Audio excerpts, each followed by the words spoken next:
my mother was tough. She didn't finish high school, and she bounced back and forth a lot between Virginia and New Jersey because her mother could get a job actually passing in the garment district in New York. And so she went back and forth between these two situations, and so didn't really have a solid family life. Her father and mother broke up, and her mother married another gentleman later. And at some point they did end up resettling and staying in Virginia as things, got better, and she ended up in high school there. But she, very smart, as she could say, she would take no tea for the fever. I don't know if you've heard that expression.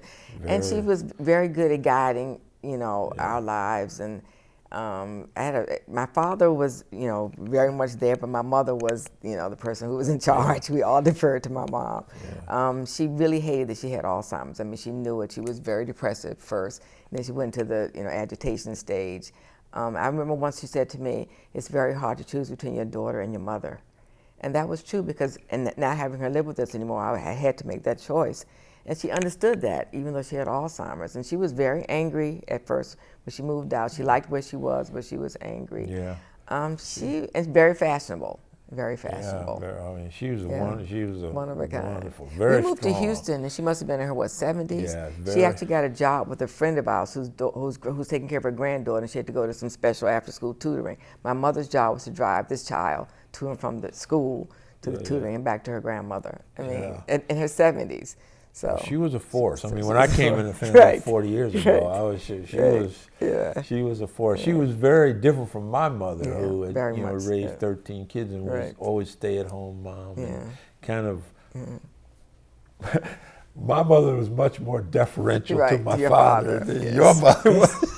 Very true. It was interesting to see that kind of. She's very strong, she became my mother really after my mother passed, and she moved into the house with us. So and it was very sad to see her the deterioration. Somebody who's very independent, very strong-willed, very effective and caring. Like you said, she had cared for a number of people, family members in her home, to try to keep them out of nursing homes, and we would hope we could have avoided that for her, but it just wasn't possible. So that was my mother.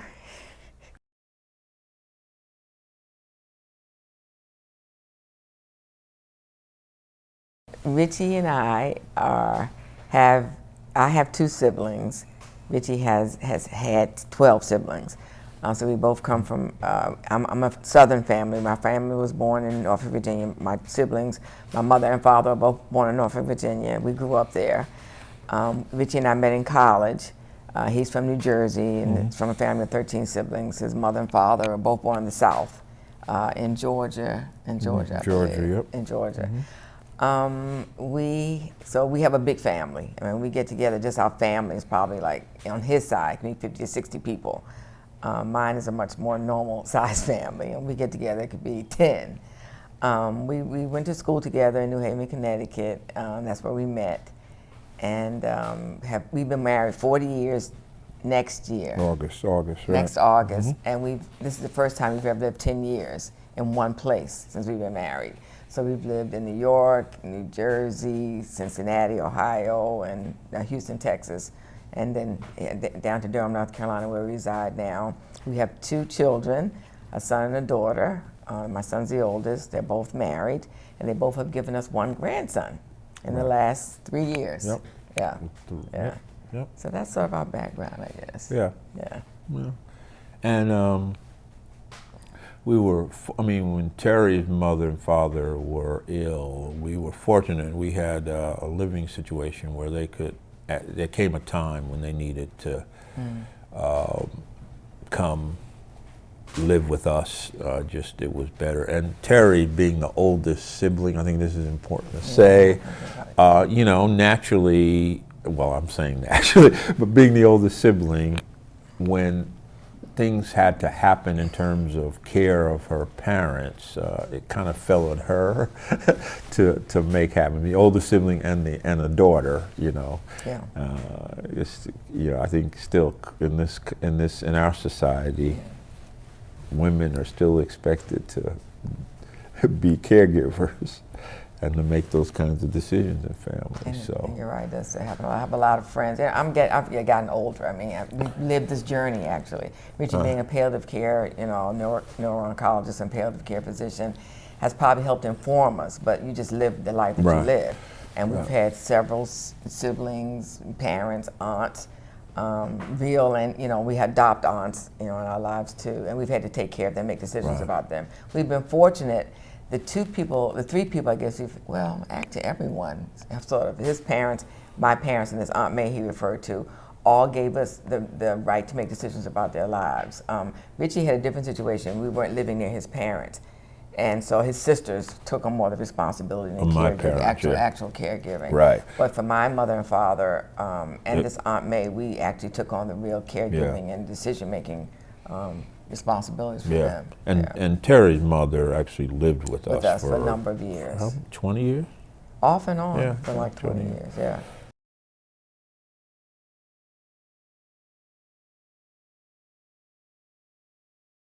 It's interesting because I guess I think of my Aunt May first, who was living in New York alone, never had her own children. And she actually came to live with us first when we lived in Houston, Texas. We had a house that had a room in the back. And we ended up placing her in a family care home as her Alzheimer's got worse and worse. We ended up on television because she had a stroke in her 80s, I guess, or 90s. And she recovered so well that when the physician saw her a week after she was discharged, he couldn't remember what side, the stroke had been on. She recovered so well. So my mother and my aunt and my mother and father came out to Houston as well, and my aunt was still living there at the time. So the three of them sort of became the people we cared for and helped them through end-of-life decisions. When we left Houston, Aunt May ended up back in New York with a caregiver. Right. Then she moved to Virginia, and we had to make decisions about that. My mother. What happened? My father died while we were in Houston, and my mother went back to Virginia, but a year later came back and lived with us in Tenafly, New Jersey at that time. But that's really why your mother and father came to live, because her father had diabetes and had end-stage kidney disease, so he was on dialysis, and it just came a time when her mother was not really able to care for him. Father. And so we asked them to come live with us. So they moved from Virginia to Houston. So I think we're a little bit unusual in the sense that we were able to make it help them with end-of-life decisions, and they were actually living with us. So we didn't have this distance thing that we were dealing with. Yeah, I've been in caregiving support groups. Those are the hardest scenarios, when you're not near the person that you're caring for, and you've got to find strangers or relatives who may not be so inclined and coax them into taking care of the person and making sure they have a good care system of care. So we were blessed that they were with us, and we could see the actual day-to-day, lives that they were living and the care that they were getting. Frankly, very blessed that I had, space and resources to do this. Because we're typical. We were very much in that sandwich, because our kids were younger then. So obviously we had a lot of responsibilities with them, and also for our parents.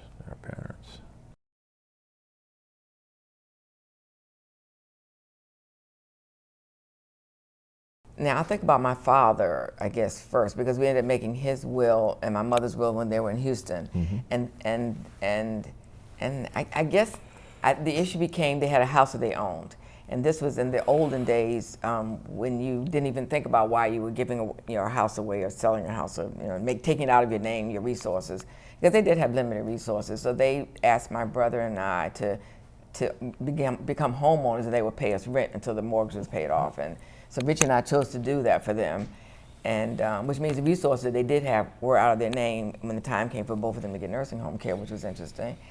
But I can't remember how. We did a will, and we had a good lawyer, an elder care lawyer, which this must have been 20 plus years ago, had us make out a living will, healthcare proxy document, and then the power of attorney document along with the will. So we had the whole package. In fact, I lost my mother's will one time and had to call this lawyer this was like 10, 15 years later, he still was still in practice, still had the documents.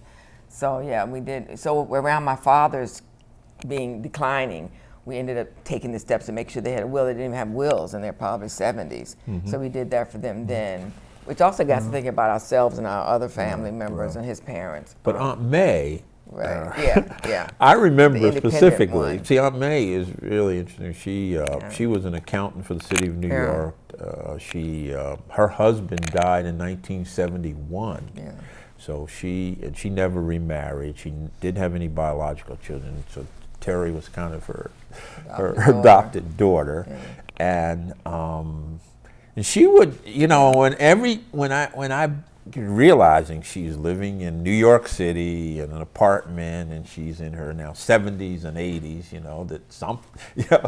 there's going to come a time when some health care decisions have to be made. And whenever I try to talk about it, she would say things like, as I think I mentioned, well, I just trust you do the right thing. Yeah, she did. But she again had a lawyer who had done a will for her and had done the documents that were needed. It made me power of attorney. So the decision making for us was easy because our parents took the right steps at the right times. We never had to go to court, about any of these things. So we were blessed. I mean, my aunt's power of attorney. I told an attorney, my son-in-law, the other day, that when I started using my aunt's power of attorney, I didn't have to communicate with anybody. I just started using it because it was clear that she had Alzheimer's. She was starting to pay the same bill 2 or 3 times, ordering things inappropriately. Yeah. So it was clear, and she had already put me on her account.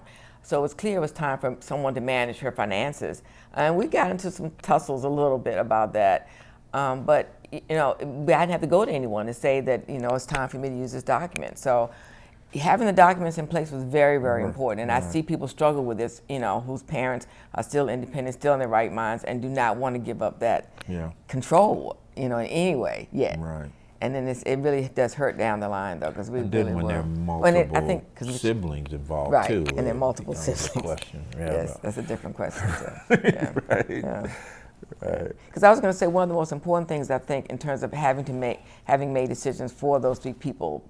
For us, primarily, having the support of my brother and sister who couldn't do the actual care, but never wavered in supporting my decisions. If there was an emergency, my brother and sister were about 3 hours away from us in Virginia. And if I needed him to talk to my mother to convince her to do something or to come to town because it was an emergency, they never wavered in supporting me. And that also is very important, that you make these decisions sometimes. You're struggling. The first time my mother was not in our house anymore. That was like the toughest decision we've ever made. My mother took care of 3 people in our family, so they did not have to go into institutions. And here we were, having to make that decision to institutionalize her. She started off at a family care level in a home in a neighborhood, which made it a little easier. We actually thought she might be able to come back at some point, but that didn't work out.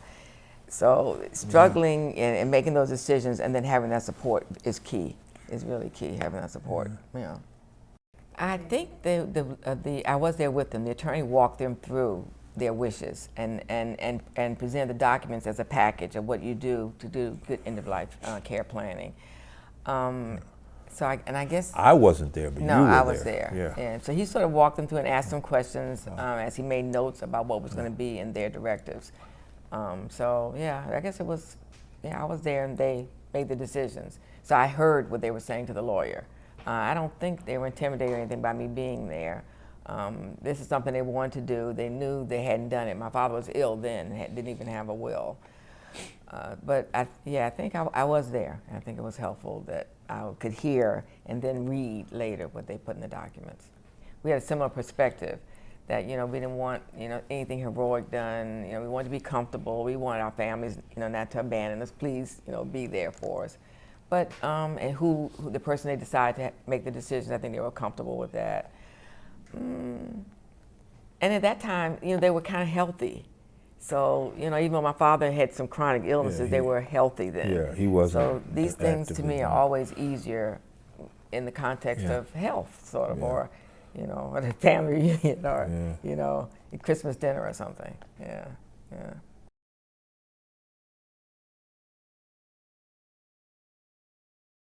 Yeah, that's a tough story for us. My mother, as my family has told me, I created her so she became mine.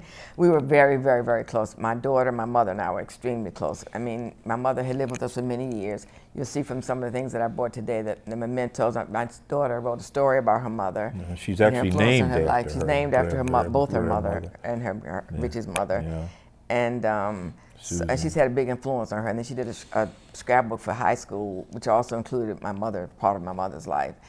So the three of us were the triumvirate going around to stores, shopping, traveling, whatever. And my daughter graduated from college in 2007 and came home to live.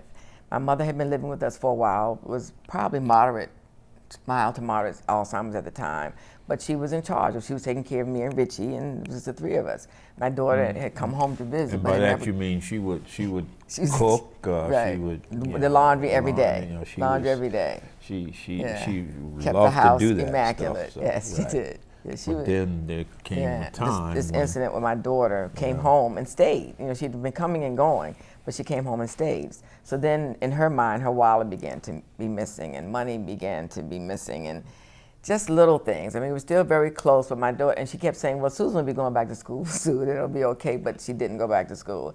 So she began to get more and more agitated, and one weekend in particular, there came a point where she ended up attacking my daughter in the middle of the night. She packed her own bags because she was going to leave, and she thought my daughter had done it. It was terrible. Yeah. So we called her physician because my mother would not get in the car with us to go to the emergency room just to sort of evaluate what was going on because it was a behavior unlike any she'd ever had. So the doctor actually came to the house and took her to the emergency room. We followed behind. Yeah. And she just had an episode. Like many people with Alzheimer's, they sometimes you go through this stage of this agitated delirium, and so Mama Reid, as I call her, she had this idea that she got very paranoid, and what she would do was go kind of at night. She would kind of be walking around the house in the middle of the night, and she'd go and she thought people were trying to hurt her. So it was really almost like a perfect delusion in the sense that she would go into the kitchen and get knives and things, come back to her room and hide them in her mattress, but forget that she put them there. So then the next morning she see these things, to see somebody's trying to hurt me. And then she got this idea that her granddaughter, Susan, was hiding these knives and trying to hurt her. And so it just led to this behavior that Susan didn't feel safe, and we didn't feel safe with her in the house. So that was very, it was just one of these very difficult. Once she left the house, her first place was at Duke Hospital, actually, and from there she was discharged to what was called the Family Care Home. A wonderful situation. 6 to 8 women can live in this home in a community. They had a wonderful 2 caregivers who were in charge of the house. While my mother lived there, the wife had another baby, and my mother came there thinking she was sort of like going to help them run the home. So she set up bingo every night. She set the table. We told them to keep her away from knives, but and so she did very well there. She thrived there. I used to go every day. I sort of became part of the home because it was hard for me to let her go. After a while, though, her Alzheimer's got worse, even with medication. She just began to wander, and it wasn't a place that was locked. So she wandered outside, and it became dangerous for her and for the other residents. My mother crocheted lap blankets for seniors when she was in her 70s and 80s. She was crocheting for seniors.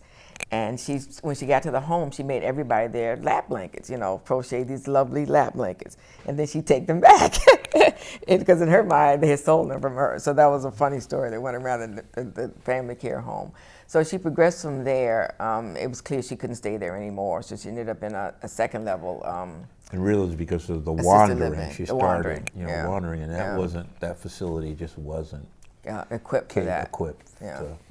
So she ended up in an assisted living facility. Right. Not that close to home either. In Durham, we were at that time much more limited and good quality assisted living facilities. So she ended up in Terrie, North Carolina, which was a 40-minute ride for me. So I saw her a little bit less when she was in that facility. And then there came a point where that facility could no longer meet all of her needs, so she ended up in a nursing home. And that was an hour away in Yanceyville, North Carolina. So then I began to see her only once a week. But about 2 years ago, a year and a half ago. I don't know what happened. The nursing homes, the better ones, became more open to people like my mother. I mean, they didn't have locked units all the time, and they didn't want people who might wander or who might be dangerous, or, you know, they could pick and choose who they wanted to be in their nursing homes. But there came a day when she was able to come into a nursing home that was only 10 minutes from me, 15 minutes from us. And that lasted for about a year before she died. Yeah. So that was like a blessing. Yeah. I could go see her every day. My kids could go see her again. She met her great-grandson for the first time. He still calls her great-grandmother. So that was wonderful. That last year of her life, she was with us. And my mother went through a bleed Christmas Eve. So she had some surgery for, well, she had a, but Susan's wedding. What happened with her with Susan's wedding? She had she had gallbladder surgery. Had gallbladder surgery. Like Aunt May. Yeah, on the evening in 2013. Susan's wedding, right. Yeah, that Christmas Eve, she had a bleed, had to go to the hospital. And then she sort of, after Thanksgiving, she began to decline. And she had done so well, she had recuperated. She never came back to that, you know, that earlier level, but she had done so well that when she really began to die, I didn't recognize it at all, really. She just slowly, you know, just began to say less, do less. She stopped walking, she was in a wheelchair. Yeah. And the key for me was when she stopped walking, you know, when she was, you know, because she would because they would sometimes in the nursing home, you know, try to keep her in bed or in a wheelchair, and she would get up. But when she stopped trying to do that, to me was a signal that we were reaching this another phase, and that was starting that end trajectory. Yeah. We didn't really have a lot of conversation. I mean, you know, I didn't ever say that explicitly. No, you did not. But that was, you know, in my mind, that was key. Yeah, she died. She probably stayed about February. 2 years in each facility, sort of. Yeah, a year and a half, 2 years. Yeah, because I used to bring her home for a while, but after she got to the nursing home, that became much too difficult to do. I mean, because my mother could still get up in my car when she first got to that nursing home in 2000. She could still get in and out of the car by herself. With assistance. But then that gradually. Yeah, she definitely was a steady decline, the Alzheimer's, and then physically, she had some issues. Yeah.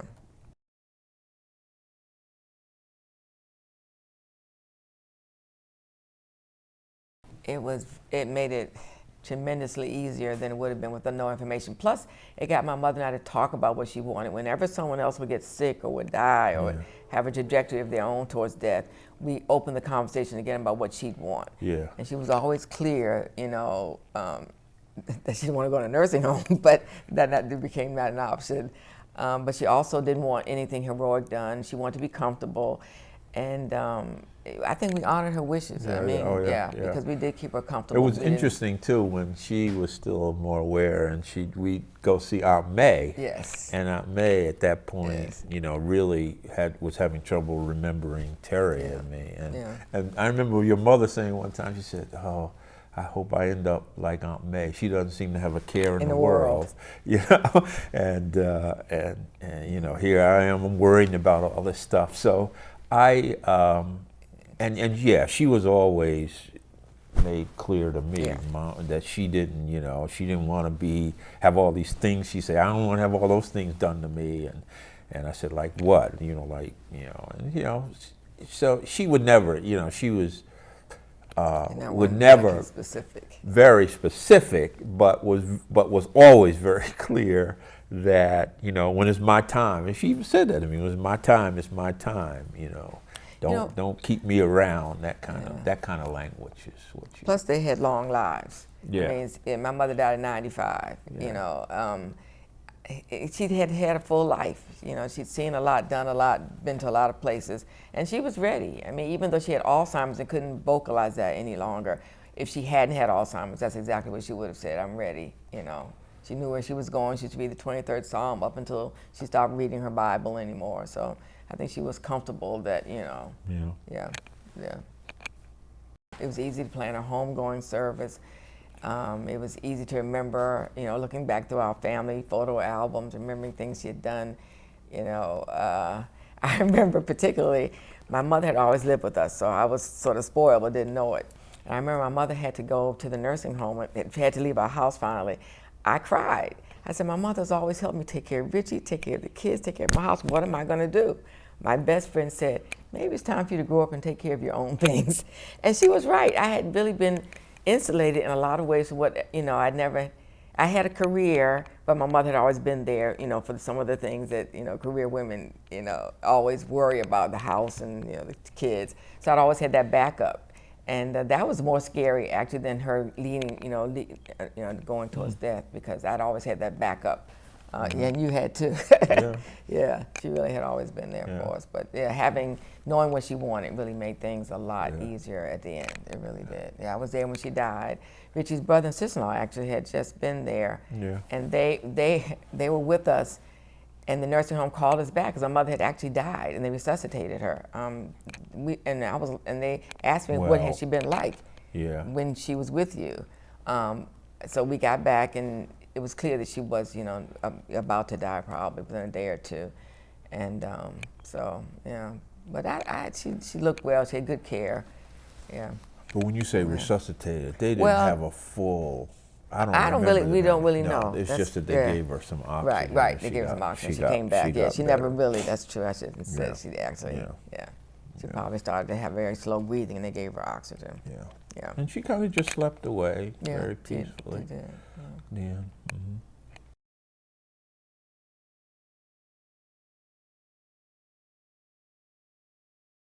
We bought long-term care insurance since we've been in Durham, additional long-term care insurance. And so we had my daughter and daughter-in-law. They were there, I guess, when we signed the document. And both my son and daughter-in-law are been to law school, so they've got that legal orientation. And we had some discussion. So we had, so it was in the context of buying long-term care insurance that we started having conversations with them. For example, I've told my children, you can put me in a nursing home. Don't feel guilty about it when the time comes, because that was the hardest decision we had to make, because my mother had never wanted to go in a nursing home, which most elderly people say that. And that was hard, and knowing what she had done to keep others out of nursing homes, and her own caregiving experiences. So that was very, very tough. So I've already relieved them of that guilt, put me in a nursing home, but come and visit me. Don't abandon me. That's what I've told them, so they're good. It's probably been easier for our family, maybe because you're a palliative care physician, and so he could help guide the conversations when the time came. This his career path, and our lives have joined at certain times. And helped us make, I think, better decisions, more informed decisions, and encourage us to have conversations, not just with our own family, but with friends who have been struggling with issues like these. And so I don't know, the two have come together, and I think it's made our lives richer, but I think it's helped us help others. What he has known, what we've been through, the two things I think have helped us help our friends and family. But it's hard, it's still in hard. terms of the kids. I mean, the long-term care thing was almost, I would almost characterize it more as a kind of an intellectual discussion, not really, because, it was just we had to get this done, so let's talk about this. But I've been actually thinking about this a little bit, because we just had our second grandchild 7 weeks ago. And we've got a 3-year-old and a 7-week-old. And I was thinking to myself, what am I willing to endure to see my grandkids, become teenagers, So obviously, with new life events and things, you have to, you should kind of recalibrate, rethink about what it is that that are important to you, right, and value. So I think we are due for kind of another whole series of conversations about the future.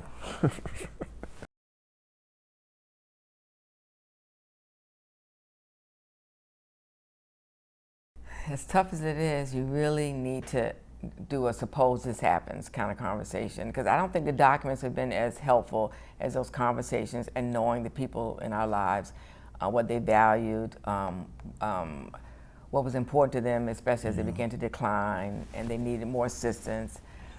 Just having those conversations, Vichy brought up, it wasn't end of life care, but it was sort of at a family reunion. He gave a talk about health issues, and ended up talking about, having conversations with family members. Who do you want to take care of you? Because if you don't decide, someone will decide for you. So if you haven't made those decisions, it'll be taken out of your hands, and then what? So at a family reunion of 300 people. Well, we have these huge family reunions, and so I was the keynote speaker one year. And so I decided to use that. Actually, at my brother-in-law's funeral, I was asked to, I spoke, and my brother-in-law had an advance directive, and I said, I actually held up a piece of paper. It wasn't his advance directive, but I said, this was a gift. This was a gift he'd given. So that, my sister, it was my sister's husband, had, so she didn't have worries that she would have otherwise had about what is it that, he would want to happen. And it was interesting, too. In his specific case, he was very clear that he did not, want to be at home in the last days of his life. Because, he had, he just felt like that's not what he wanted to do. And I think now with options for hospice, particularly hospice inpatient units, when I think you can honor that kind of wish and not be in an acute care environment. So that was important for and a level of comfort for my sister and for me in particular when I found that out as I was kind of reading through his document. So I've used actually funerals and family reunions as educational events. If you're in a family situation where you have a lot of siblings, I think it's important for the siblings to talk to. I mean, that's been it's been something I actually had worried about when my parents were, because, you big group, 12 siblings, and naturally people are going to have a lot of different opinions. And we're a very close family, and I was kind of worried that, things might happen and somebody might feel like, oh, their views are not being respected. So it was a little easier because people kind of deferred to me, but I was kind of careful in saying, look, this is what I think should happen, but, let's talk about it. But of course I knew that it carried a lot of weight for me to say, this is what I think should happen. But I did want to emphasize that, we're all in this together. And I think with your mother and father, even though they defer, they also deferred to you. Yeah. But there was never a sense that that they always respected the fact that you had this responsibility, and they were going to kind of back you, and that's so important. It's interesting, as Vicki was talking, I was thinking about professionally, because we've had this experience where physicians don't always want to talk about spirituality, and even don't want to talk about death. And so it's always important for the physician to have their resource of other professionals who can talk about these things. So I want them to remember that they don't have to do it themselves if they're not comfortable. They can reach out to the other members of their healthcare team, because I think in each instance, we've always had multiple people helping with my mother's care, my aunt's care. We had the caregiver, we had the physician, but we also had very good social workers, very good nurses when they were in the hospital. So if physicians aren't comfortable with that, and especially if the patient recognizes a physician isn't comfortable, who should they call on? Maybe the chaplain in the hospital might be the right person to talk to them.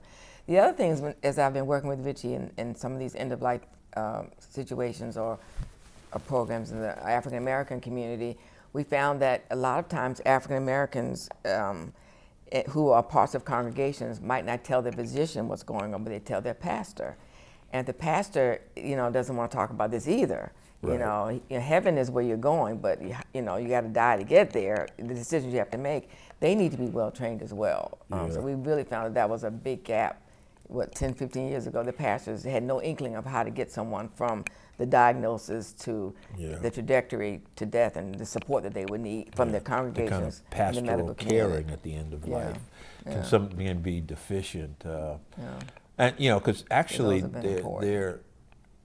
there's some denominations in which you're not required that to become a pastor or minister of a church, that you actually have clinical pastoral education, So I think it is important because, dealing with illness in the congregation is certainly a ubiquitous thing, and they need to be comfortable with that. And it is very true that a lot of people, particularly African Americans, who are churchgoers. There was a Pew study, Center for Religious Studies here, that actually a few years ago documented that as a group, African Americans are the most religious group in the nation in terms of going to church regularly, endorsing, fundamental values about, God and the importance of God in life and death situations. And so it's very important, as I said, to acknowledge that, to engage spirituality and the religious values of folks particularly once you have found out that that's important to them.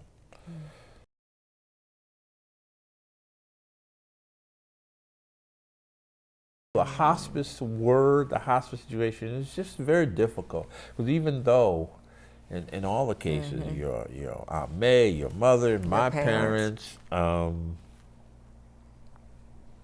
even though people always want to, tend to defer to me, but boy, when I start even mention it, it looks like I'm going in the direction saying, maybe we should think about hospice. There's just such a emotional, almost, pushback on that.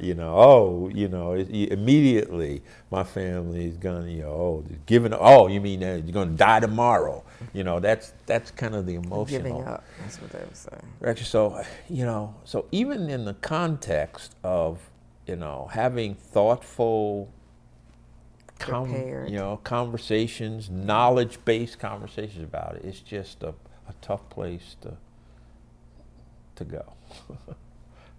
Just a tough subject to take on. But yet the experiences were all positive. I mean, the experiences were positive, then they could advocate for the next person. But you're right, even with that experience being positive, the next time you have to say that word, it's still very, very, very difficult. Right. Yeah. Right.